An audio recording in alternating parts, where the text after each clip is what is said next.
இதுவரைக்கும் எல்லா வழக்குங்க சிபிஐக்கு மாத்தினீங்கல்ல, எங்க நிரூபிக்கப்பட்டிருக்கு? எத்தனை காலத்துக்கு சிபிஐ விசாரிக்கும்? அப்ப உங்க காவல்துறை நேர்மையா விசாரிக்காதுங்கிறத நேர்மையற்ற காவல்துறைன்னு ஒத்துக்கிறதா அந்த அரசு? கேட்கறதுக்கு கேள்விக்கு பதில் இருக்கா? அப்ப நேர்மையற்ற காவல்துறையின் தலைவர் நேர்மையற்றவர் தானே? அப்போ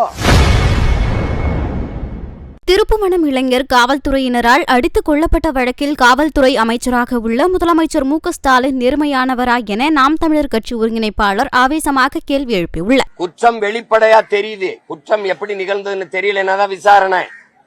5 பேர் வந்திருக்கான், கூட்டிட்டு போய் அஜித்துங்கிற தம்பியை அடிச்சு கொண்டிருக்கான், குற்றம் தெரியுது. குற்றச்சாட்டு நகையை எடுத்துட்டாருங்கிறதா. நகையை நீங்க திருப்பி எடுக்க முடியல, ரிகவர் பண்ண முடியல அப்படின்னா எடுக்கல. அப்ப பொய்யான குற்றச்சாட்டுக்கு நீ அடிச்சு கொண்டிருக்க, குற்றம் வெளிப்படையா தெரியுது நிகழ்ந்தது. அடிச்சிருக்காங்க, செத்துருக்காரு தெரியுது. அப்ப உத்தரவு பிறப்பிச்சவன் யாரு, எதனால இருந்தாதான் நடவடிக்கை எடுக்கணும். இதுல என்ன விசாரிக்க வேண்டிய தேவை என்ன இருக்கு?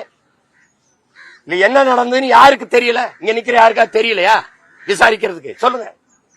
நீ நடவடிக்கை எடுக்காம காலம் கடத்துறதுக்கு நீ ஏமாத்துற. சிபிசிஐடி காவல்துறை விசாரணையிலிருந்து சிபிஐக்கு மாத்திரம் விசாரணைங்கிறதே எங்களை ஏமாத்துறதுக்கு தானே ஒழிய இதை மாத்தி இதுவரை சிபிஐ விசாரணையில நிரூபிக்கப்பட்ட நீதி, கொண்டு வரப்பட்ட காப்பாற்றப்பட்ட நீதி ஏதாவது சொல்லு. இதுவரை எத்தனை வழக்கு சிபிஐக்கு மாற்றப்பட்டிருக்கு? அதனால என்ன நன்மை நடந்திருக்கு?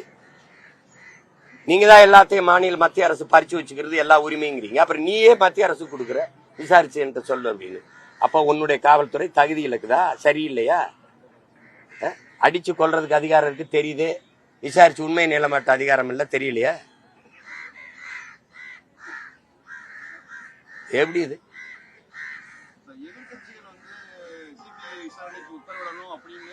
அதுவே ஏமாற்றுங்க. சிபிஐ விசாரணை எது சிபிஐ விசாரணையால இதுவரை நீங்க நடந்த ஒண்ணு சொல்லுங்க, ஒரு நியாயத்தை பெற்றுக் கொடுத்ததுன்னு சொல்லுங்க.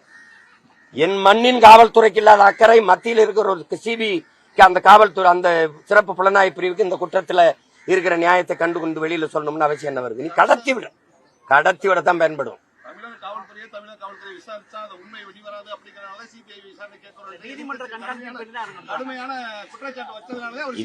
இது தங்கச்சி ஸ்ரீமதி குற்றம் தெரிஞ்சிருச்சா இல்லையா?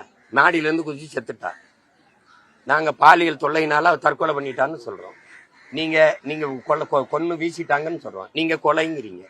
அவ செத்து எத்தனை நாள் ஆச்சு? என்ன விசாரிக்கிறீங்க? இதுவரைக்கும் எல்லா வழக்குங்க சிபிஐக்கு மாத்தினீங்கல்ல, எங்க நிரூபிக்கப்பட்டிருக்கு? எத்தனை காலத்துக்கு சிபிஐ விசாரிக்கும்? அப்ப உங்க காவல்துறை நேர்மையா விசாரிக்காதுங்கிறத நேர்மையற்ற காவல்துறைன்னு ஒத்துக்கிறதா அந்த அரசு? கேட்கறதுக்கு கேள்விக்கு பதில் இருக்கா? அப்ப நேர்மையற்ற காவல்துறையின் தலைவர் நேர்மையற்றவர் தானே? அப்போ காவல்துறையின் தலைவர் யார்? இப்போ யாருடைய இலாக்கா? முதலமைச்சருடைய இலாக்கா. அப்ப என்னுடைய காவல்துறை நேர்மையா விசாரிக்காதுன்னு நீங்க நினைச்சீங்கன்னா அப்ப நீங்க உங்க காவல்துறை நேர்மையற்றது. அந்த இலாக்காவை பொறுப்பேற்றுக்க நான் நேர்மையானவன், நேர்மையற்றவன், அப்படித்தானே வருது.